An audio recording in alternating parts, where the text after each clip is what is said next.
playing drums. I started at a relatively older age. I started drumming when I was in seventh grade. And my junior high school just happened to have an extremely a wonderful community of musicians. And my goodness, we wound up going to the Winter Olympics in Lake Placid when I was in seventh grade. We went up there, we practiced, and, did the marching band, and we escorted Linda Franiati to her medal ceremony. That was what we did.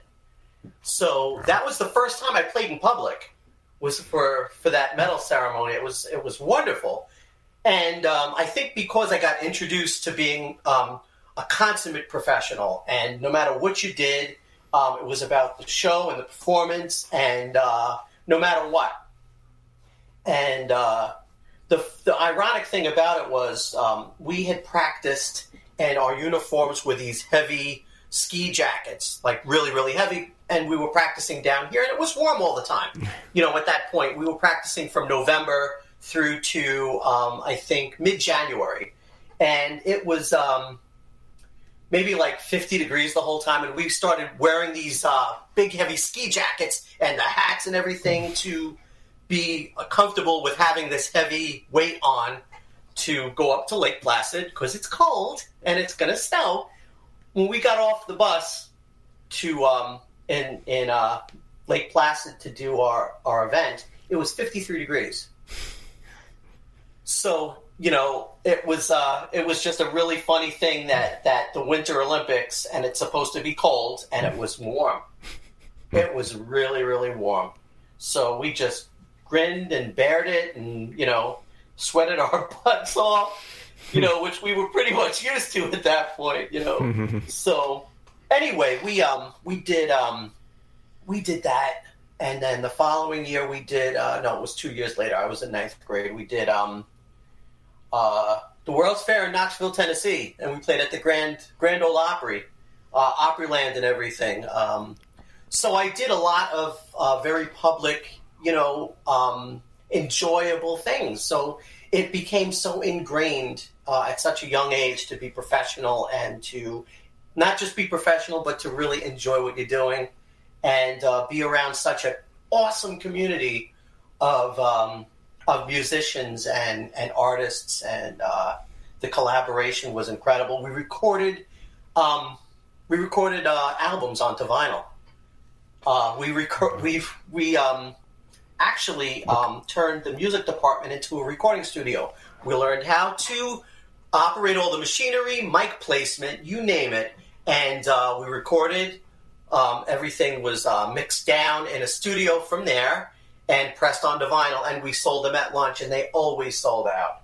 What kind of album was this?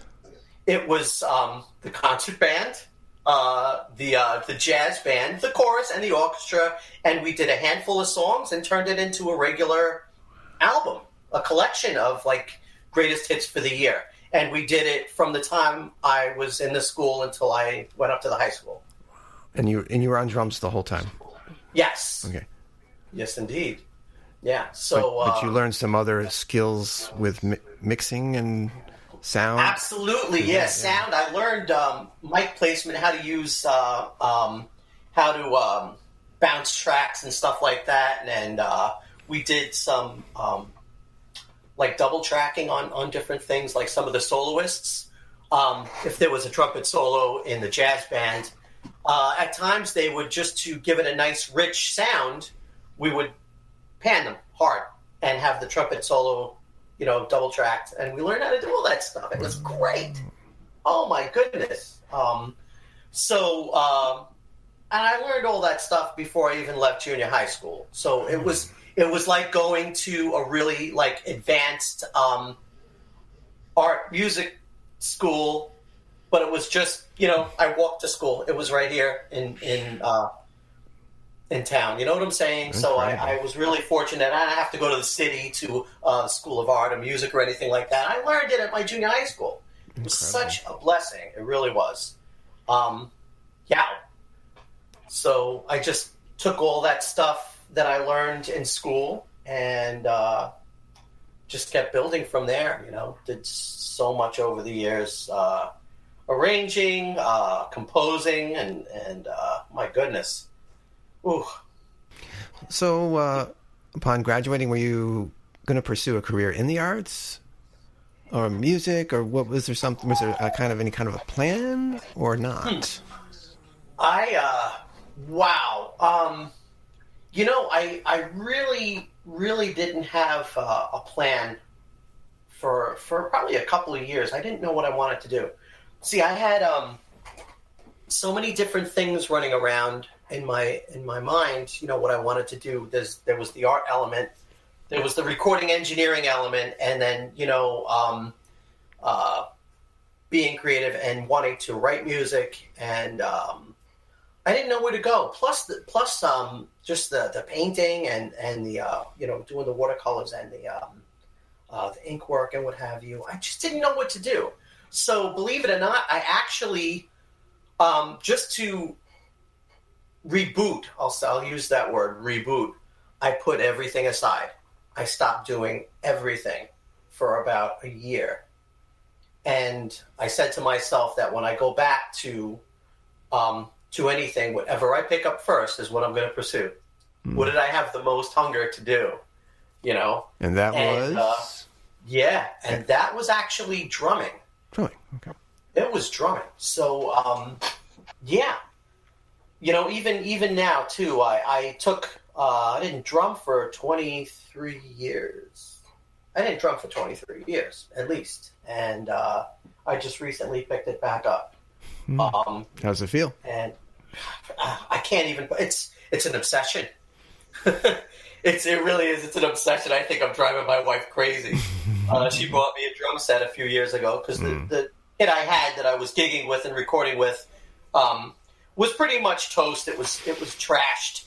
So she got me a drum set, and it sat all set up, ready to play, tuned and everything, for about 2 years before I actually sat down and seriously played.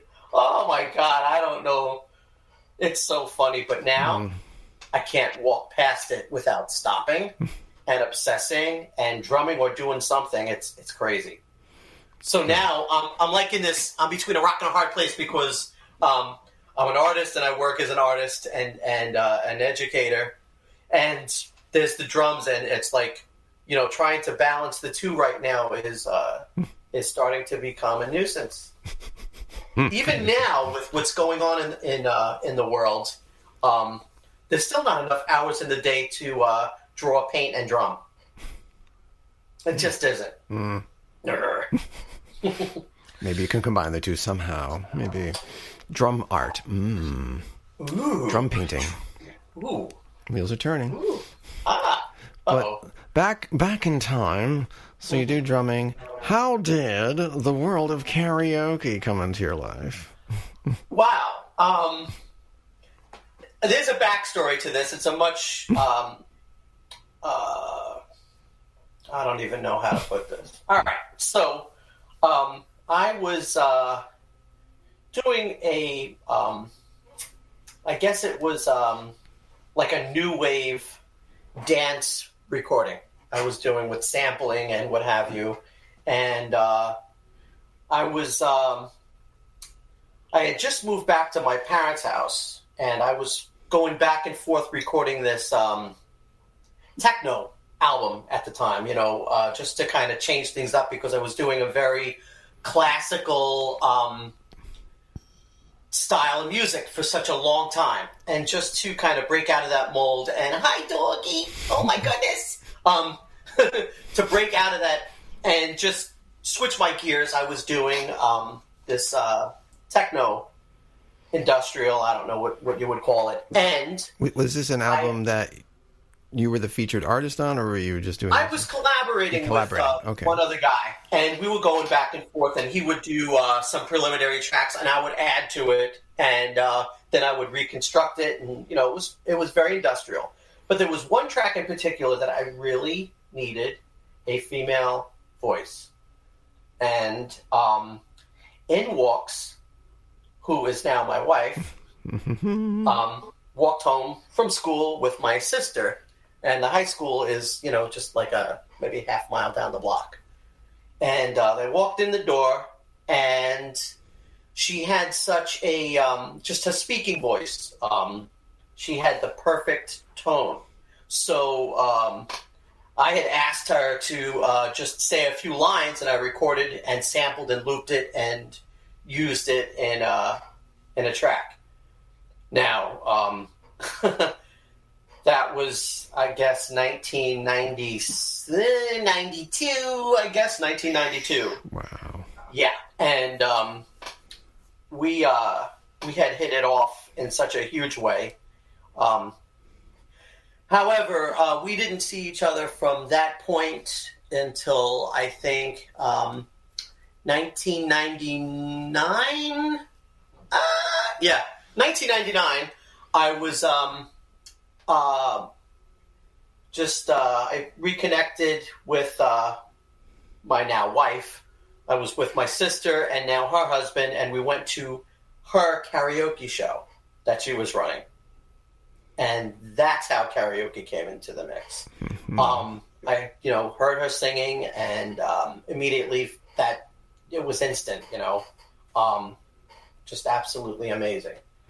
Voice, performance, everything. I was so impressed that she had just started this business and everything, and we haven't left each other's side since. So we wound up doing karaoke.